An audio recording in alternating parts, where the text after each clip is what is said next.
Kardom kata ko yo pini bang ke video shoot kan ke bang karbi ke kan si so video bang ke ha Jamshedpur mate Jharkhand padak si keloji pan si akaprek lesu dali methang karbi ke kan nemso kiro si pulo pini vlogs bang ke bang tung le shooting vlogs ku hedi sonda thapo si nang lang non thap bene no thengpi taralang solong se kisut ramalong de arni solong masih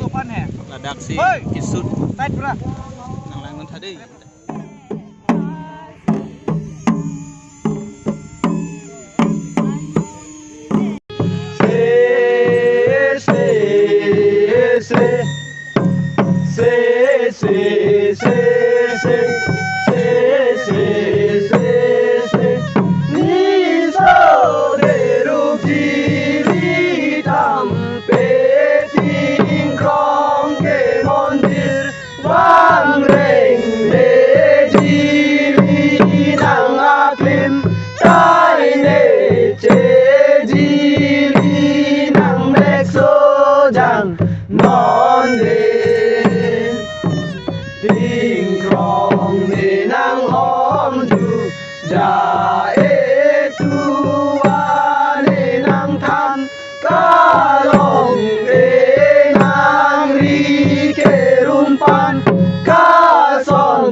style bang malo nai than ke la ke selam bang bong pen la sondam mi bu bang ini mi thang selam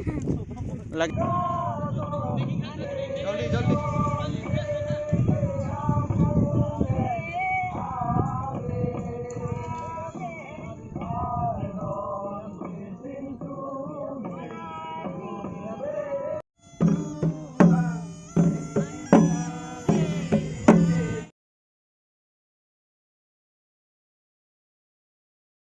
Kardom kata ko wi